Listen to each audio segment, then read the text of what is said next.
नमस्कार देवियों और सज्जनों, प्रारब्ध पर आप सभी का स्वागत है।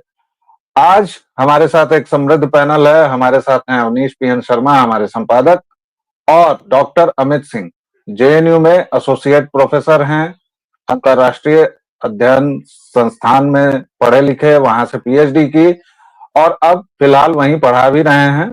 इनका एक स्पेशल सेंटर है, वो हम लोग बातचीत के क्रम में जान लेंगे, लेकिन अंतर्राष्ट्रीय संबंधों के विशेषज्ञ हैं।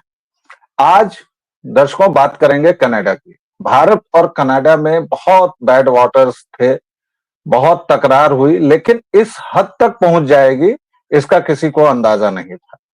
कनाडा ने सारी सीमाएं पार करते हुए भारत के माननीय गृह मंत्री तक पर आरोप लगा दिए कि उन्होंने कनाडा के कुछ नागरिकों के जासूसी और उथल पुथल के आदेश दिए थे। इसके बाद कनाडा यहीं नहीं रुका, उसने भारत को दुश्मन देशों की सूची में डाल दिया है।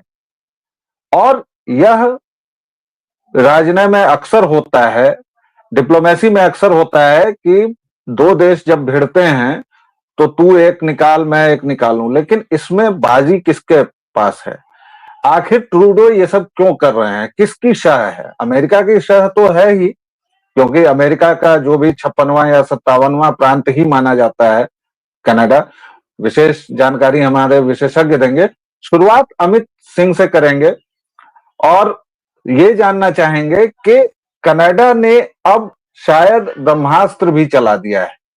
भारत अब क्या करेगा और इस पूरी घटना को कैसे देखते हैं? धन्यवाद व्यालोक जी और आपके दर्शकों को नमस्कार। मेरा जो आपने प्रश्न पूछा है कि कनाडा ने ब्रह्मास्त्र चला दिया है, तो अगर कनाडा को ये लगता है कि उनका ब्रह्मास्त्र है, तो मुझे लगता है अब समय आ चुका है कि उनका ब्रह्मास्त्र उल्टा ही उनकी तरफ मुड़ने वाला है। क्योंकि इतने दिनों से, महीनों से भारत और कनाडा के बीच में जो खींचतान चल रही है, वो किसी से छुपी नहीं है। और कई बार भारत ने बोला कि अगर आपके पास किसी भी तरह की क्रेडिबल इंफॉर्मेशन है, साक्ष्य है, तो आप हमारे सामने प्रस्तुत कीजिए, हम लोग कार्रवाई करेंगे। क्योंकि अमेरिका ने भी कुछ समय पहले पन्नू को लेकर इस तरह की बात की थी और उसके बाद इंडिया ने हरकत करते हुए उनकी सुरक्षा एजेंसियों के साथ सहयोग भी किया और अमेरिका ने बोला कि they are satisfied with the Indian agencies का कोऑपरेशन इन दिस रिगार्ड। और हमारी एजेंसियों ने भी उनको बताया, समझाया और कन्विंस किया, जो कि हमारी डिप्लोमेटिक जीत है कि अमेरिका ने ये माना कि पन्नू जो है उनके देश में बैठकर भारत के खिलाफ षड्यंत्र रच रहा है। और इसी वजह से सीआईए ने पन्नू को वार्न भी किया है और वार्निंग दी भी जा चुकी है लिखित तौर पर भी पन्नू को। अभी अमेरिका में चुनाव चल रहे हैं और जल्दी ही उसके नतीजे आने वाले हैं। जस्टिन ट्रूडो का मानसिक संतुलन वो अपना खो बैठे हैं। मैं पहले भी कई बार बोल चुका हूं, क्योंकि उन्हीं की पार्टी के 28 एमपी कुछ दिन पहले उनको सम्मन देते हैं और बोलते हैं कि आप इस तरह की हरकतें मत कीजिए, कनाडा का नाम खराब हो रहा है, और अगर आप नहीं माने तो हम आपकी सरकार से इस्तीफा दे देंगे, नहीं तो आप 4 दिन के अंदर बताइए और इस्तीफा दीजिए। तो ये वाला जो स्टेटमेंट जो अभी आया है जिसमें अमित शाह जी का नाम लिया गया है, उसको थोड़ा गौर फरमाने की जरूरत है। वो इसलिए कि क्योंकि ये जस्टिन ट्रूडो के एडमिनिस्ट्रेशन ने आरोप लगाए हैं, जस्टिन ट्रूडो ने नहीं लगाए हैं, और वो भी उनके सीनियर फॉरेन मिनिस्टर ने ना लगा के डिप्टी फॉरेन मिनिस्टर जो है डेविड मॉरिसन, उन्होंने कोई ऑफिशियल वक्तव्य जारी ना करते हुए इस तरह की बातें मीडिया के माध्यम से कही हैं और वॉशिंगटन पोस्ट में ऐसी बात पहली बार आई है। तो कहीं ना कहीं मुझे लगता है कि जस्टिन ट्रूडो भी बैकफुट पे हैं, क्योंकि उनको पता है कि एक बड़े नेता का नाम ले लेना, जिस पोजीशन पर वो है कनाडा की राजनीति में, यहाँ तक कि उनके फॉरेन मिनिस्टर भी बचे और डिप्टी मिनिस्टर को बलि का बकरा बना दिया गया। मुझे ऐसा लगता है, क्योंकि नाम लेने के लिए वो मोदी जी का भी ले सकते थे, लेकिन मोदी जी का जो ऑरा है वो कुछ और लेवल पे ही है, वो और फुट इन द माउथ हो जाता हमारे कनाडा की राजनीति में।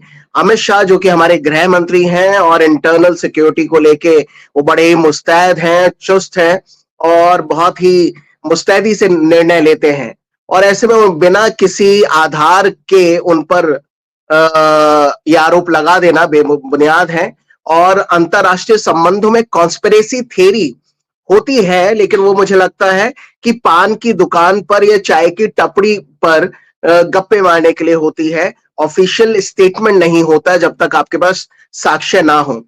तो कनाडा ने भारी भूल की है, ऐसा मेरा मानना है। जी। इन्हीं की बात से एक दूसरा सवाल निकलता है कि माननीय गृह मंत्री भारत जैसे विशाल देश के, उन पर एक दूसरे दर्जे का अधिकारी, मतलब दूसरे दर्जे का नहीं है, ठीक है, सेकेंड ही रैंक में है, लेकिन चलिए उस कद का नेता नहीं है या उस कद का पॉलिटिशियन नहीं है, अधिकारी नहीं है, उसने एक आरोप लगाया। अब भारत क्या करेगा? भारत अगर प्रतिक्रिया देगा तो ये शायद कीचड़ में ढेला फेंकने की तरह हो, या फिर बहुत छोटे आदमी के बयान पर प्रतिक्रिया देने, और उसके चूंकि गृह मंत्री का नाम घसीट लिया गया है तो उसको प्रतिक्रिया देनी ही होगी। इस असमंजस को आप कैसे देखते हैं अवनीश जी? फिर मैं अमित जी के पास जाऊंगा। बिल्कुल, अमित जी ने जो एक खाका खींचा है उससे बैकग्राउंड तो पता लग गया कि क्या है और किस धरातल से बात हो रही है, क्योंकि लगातार कई डेवलपमेंट्स हुए हैं कनाडा और भारत के बीच में इस तरह के खट्टे वाले। लेकिन जो लेटेस्ट है, जहां पर गृहमंत्री जी का जिक्र है, साहब आपने कहा कि अब भारत इसको कैसे रिएक्ट करेगा।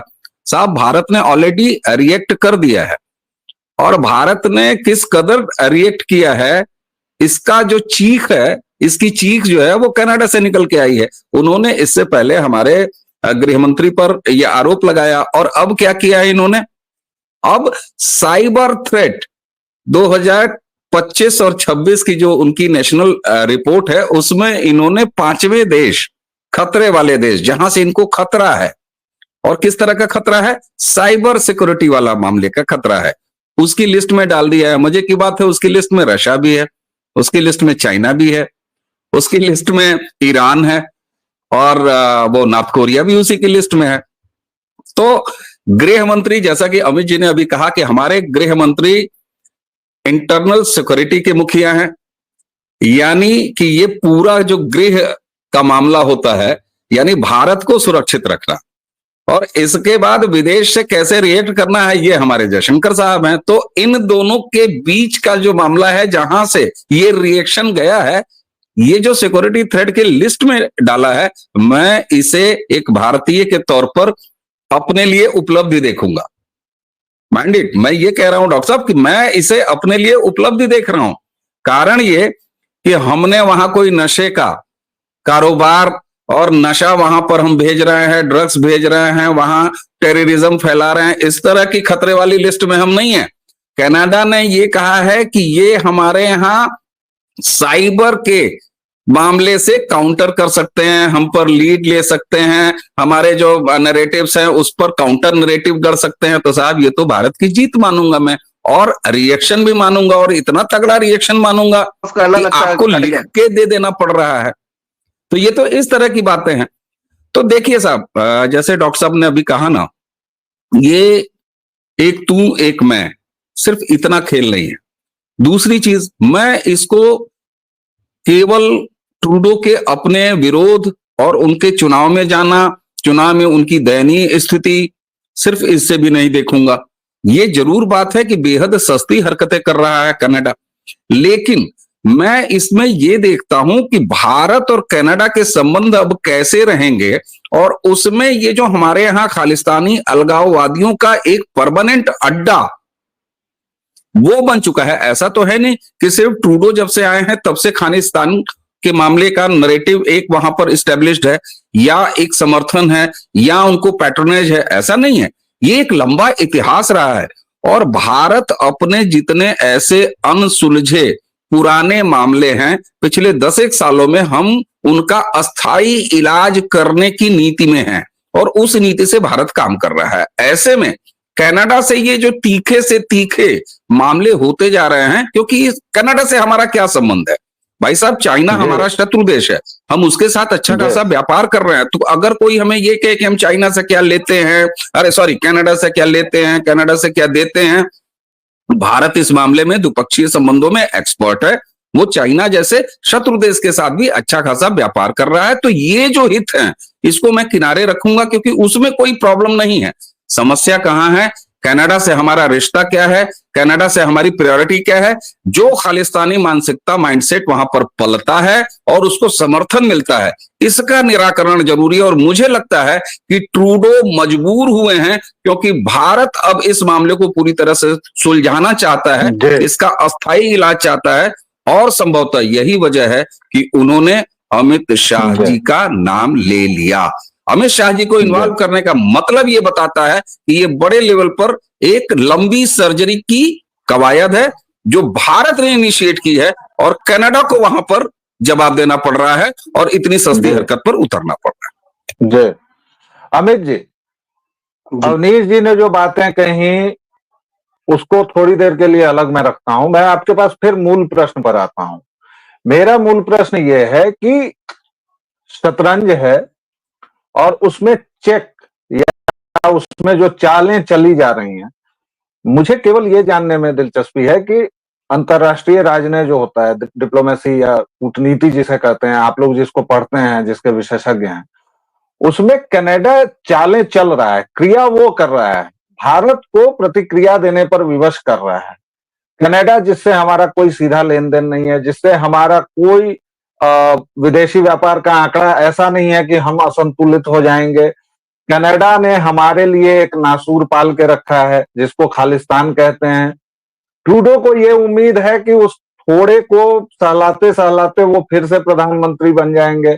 जो भी उनका लक्ष्य है, उनकी अपनी पार्टी में गफलत है, उनके अपने संसद में उनके खिलाफ हो हल्ला है, ये तमाम चीजें हैं।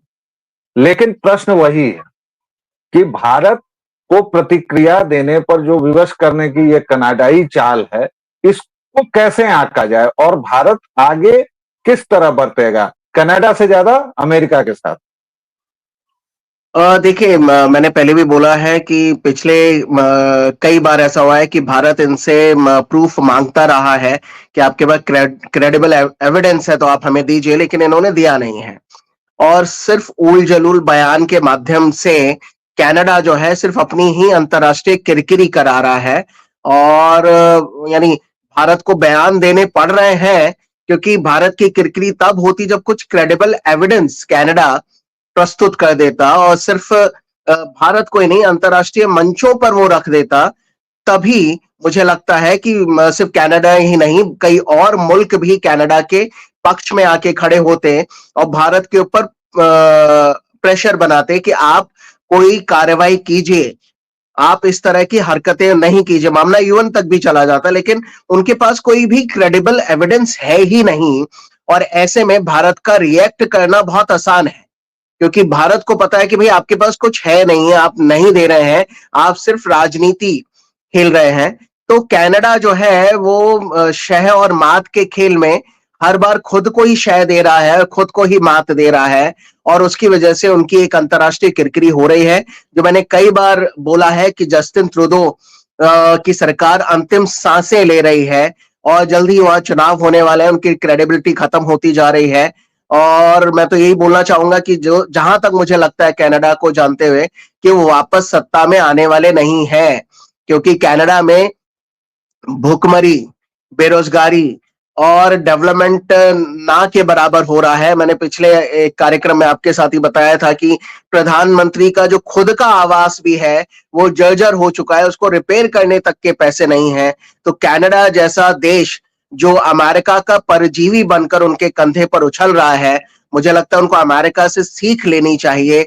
और अमेरिका के चुनावों में जिस प्रकार से चाहे कमला हैरिस हो यानी बाइडेन एडमिनिस्ट्रेशन या ट्रंप, जो मोदी जी को रिझाने की बात हो रही है, जो भारतीयों को रिझाने की बात हो रही है और भारतीयों के कंट्रीब्यूशन के कसीदे गढ़े जा रहे हैं कि अमेरिका को आगे ले जाने में प्रवासी भारतीयों ने कितना योगदान दिया है, मुझे लगता है जस्टिन ट्रूडो सरकार को उससे सीख लेनी चाहिए और अपना ओरिएंटेशन चेंज करना चाहिए।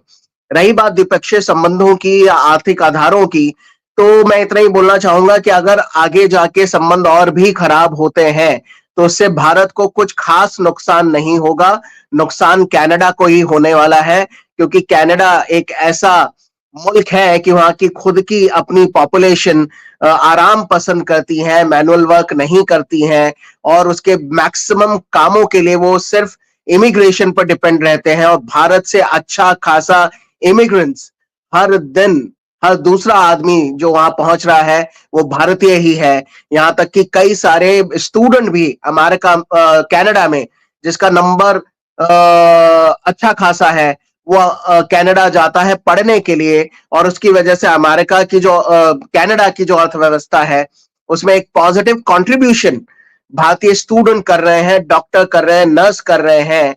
और अगर संबंध ऐसे ही खराब होते चले गए तो मुझे लगता है स्टूडेंट्स का जाना, क्योंकि एक बार ऑस्ट्रेलिया के साथ भी इस तरह की चीजें हुई थी जब रेशियल अटैक हुए थे भारतीय स्टूडेंट्स पे, तो भारतीय स्टूडेंट्स ने ऑस्ट्रेलिया जाना छोड़ दिया था और वो फिर न्यूजीलैंड जाना उन्होंने शुरू कर दिया था। और ऑस्ट्रेलिया की अर्थव्यवस्था को एक बहुत बड़ा झटका लगा था। मुझे लगता है अब समय जिस प्रकार से चल रहा है, काफी सारे स्टूडेंट्स ऐसे हैं जो हायर स्टडीज के लिए कनाडा जाते हैं, वो अब सोच रहे हैं कि कनाडा जाए या ना जाए, क्योंकि कनाडा का इमेज अंतरराष्ट्रीय स्तर पर एक आतंकवादी मुल्क का बनता जा रहा है।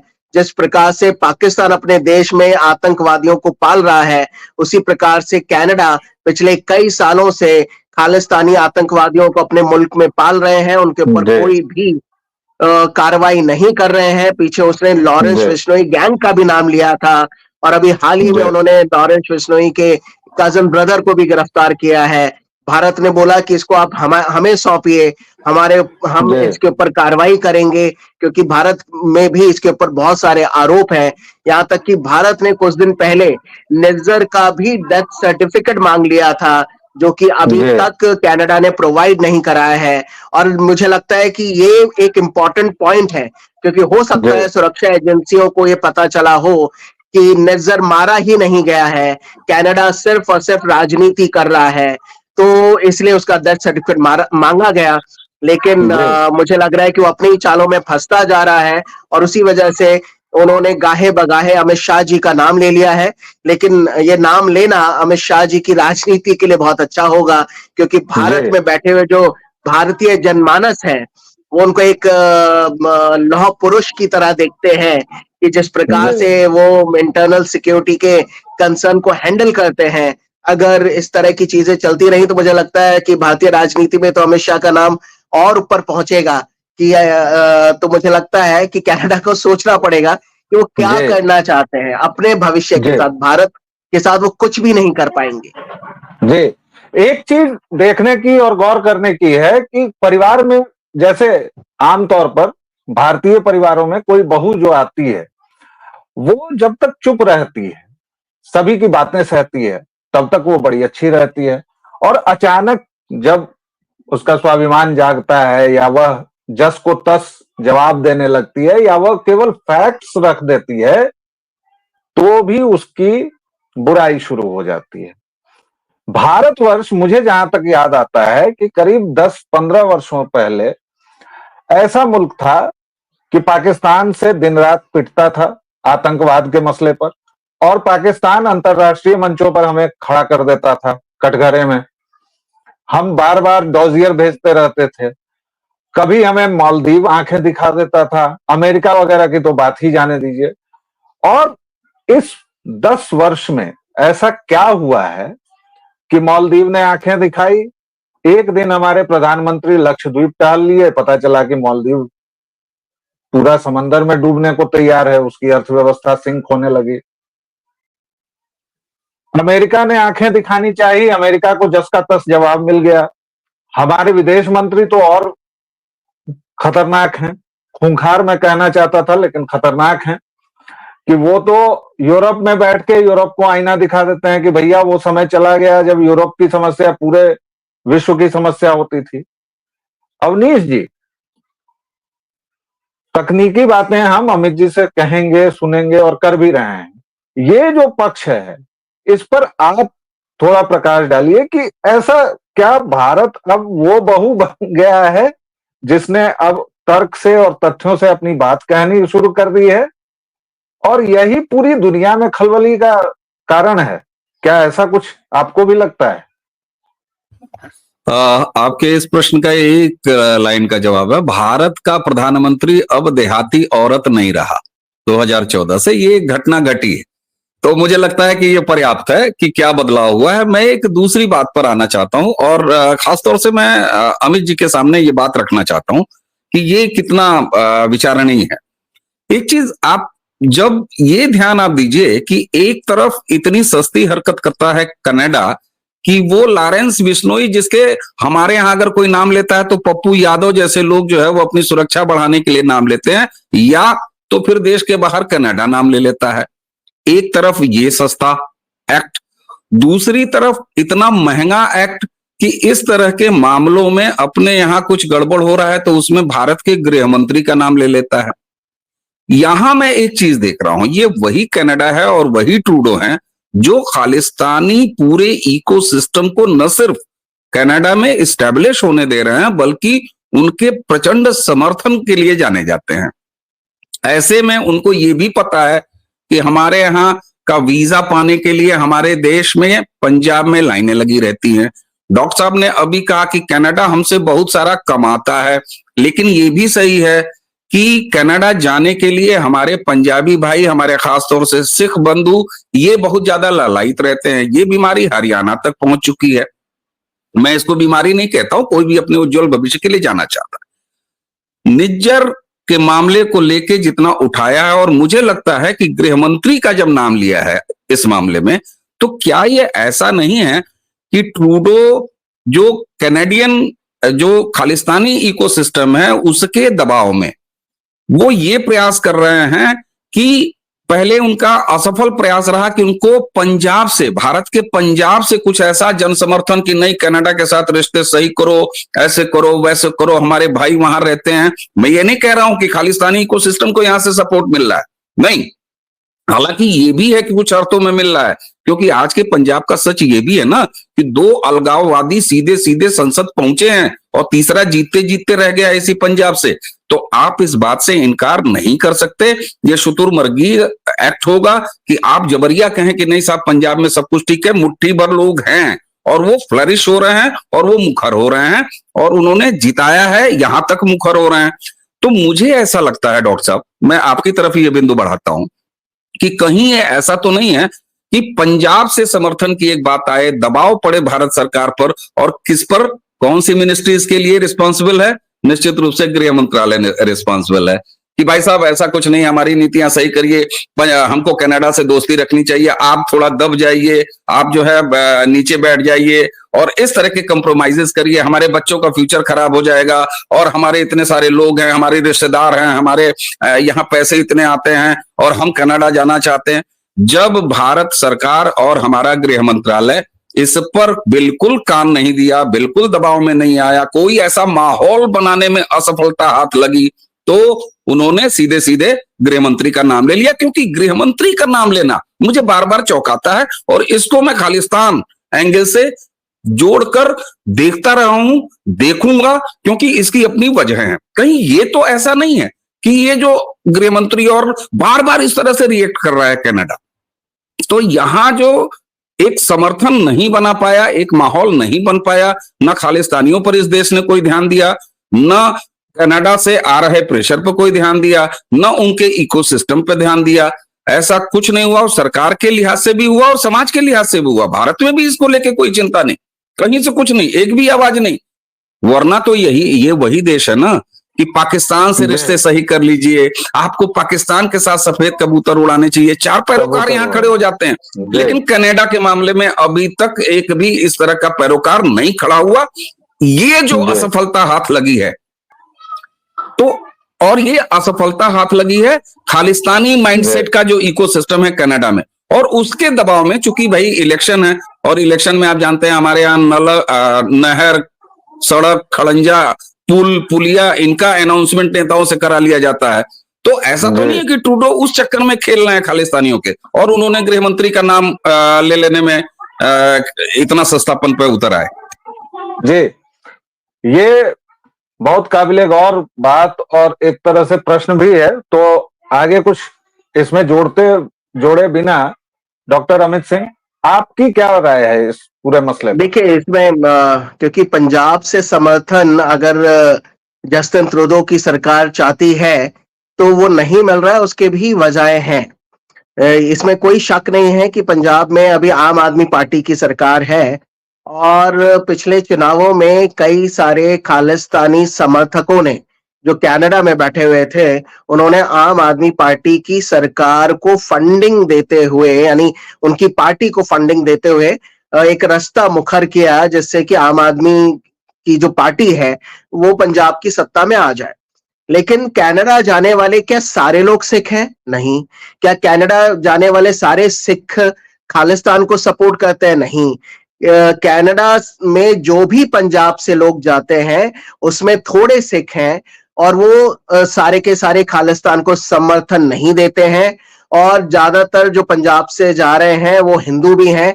तो पंजाबी डायस्पोरा और सिख डायस्पोरा में हमें फर्क करके देखे जाने की जरूरत है। और जिस प्रकार से पूरे के पूरे पंजाब ने खालिस्तान को खत्म किया, जो इंदिरा गांधी के टेन्योर के बाद जो मुहिम चलाई गई केपीएस गिल और बाकी लोगों के नेतृत्व में, तो उन्होंने ये जो एक आतंकवाद का अमली जामा पंजाब ने पहनने से मना कर दिया कि नहीं, इन लोगों से हमारा कोई लेना देना नहीं है। क्योंकि इन सारे लोगों को वो दिन याद है कि सड़क चलते किस प्रकार लोगों को मार दिया जाता था चंद पैसों के माध्यम से। तो खालिस्तान को हमें थोड़ा सा सिख डायस्पोरा को अलग करके देखना चाहिए, पंजाबी डायस्पोरा से भी अलग करके देखा जाना चाहिए, जिसकी संख्या बहुतायत है। ये कुछ लोग हैं जो इनिशियली पाकिस्तान समर्थित थे क्योंकि पाकिस्तान ने खालिस्तान को पूरी हवा दी और उसके बाद काफी सारे लोग कनाडा से अपनी राजनीति चमकाने के लिए वहां पहुंच गए। जस्टिन ट्रूडो के पिताजी भी खालिस्तानी सपोर्टरों के माध्यम से कहीं ना कहीं सत्ता में आए थे और उसके बाद सत्ता से बाहर हुए तो कभी नहीं आ पाए। उनके जो पुत्र हैं, जो सुपुत्र नहीं कुपुत्र ही बोलेंगे, जो सत्ता में तो वापस आ गए, लेकिन अब उन्होंने जिस तरह की हरकतें की हैं उसकी वजह से मुझे लगता है जल्दी वो सत्ता से भी बाहर हो जाएंगे क्योंकि वो अपने देश की इंटरनल पॉलिटिक्स पर ध्यान ना देते हुए एक्सटर्नली अपने पूरे के पूरे आवाम को मूव कर देना चाहते हैं। क्योंकि लगभग इसका हालत पाकिस्तान की तरह ही है कि पाकिस्तान में इतने सारी परेशानियां हैं और उस वजह से वहां के लोग आपस में लड़ रहे हैं। तो गाहे बगाहे पाकिस्तान जानबूझ के भारत के साथ कोई ना कोई फ्रंट खोल देता है ताकि भारत के साथ किसी भी तरह का वाक युद्ध होगा या कुछ और सिचुएशन बनेगी तो आवाम अपनी मुश्किलें छोड़ के कहीं ना कहीं भारत की तरफ मुस्तैदी से चल पड़ेंगी। लेकिन पाकिस्तान और कनाडा में थोड़ा फर्क है। लेकिन अगर यही राजनीति चलती गई तो मुझे लगता है जिस तरह से पाकिस्तान एक आतंकवादी मुल्क है, कनाडा भी जल्दी ही आतंकवादी मुल्कों की सूची में शामिल हो जाएगा। और जिस प्रकार से कनाडा ने भारत को एक दुश्मन लिस्ट में या थ्रेट वाली कंट्री में डाला है, भारत को ने भी जिस प्रकार से अभियान चलाया कि पाकिस्तान को एक आतंकवादी मुल्क घोषित किया जाए, मुझे लगता है अब इस अभियान की जरूरत कनाडा के लिए भी होनी चाहिए और यूनाइटेड नेशन में भी इस बात को बहुत ही प्रखर तरीके से उठाना चाहिए ताकि हम कनाडा को अलग थलग कर पाए। अच्छा यही होगा कि कनाडा खुद इन खालिस्तानियों पर कार्रवाई करते हुए अपने देश को एक मल्टी कल्चरल और टॉलरेंट कंट्री बनाकर रखे। नहीं तो इस तरह की चीजें चलती गई तो कनाडा का तो बेड़ा गर्क ही हो जाएगा और वो एक आतंकवादी मुल्क साबित हो जाएगा। जी, तो दर्शकों श्रोताओं, आप लोगों ने अभी हमारे विशेषज्ञ पैनल की बातें सुनी।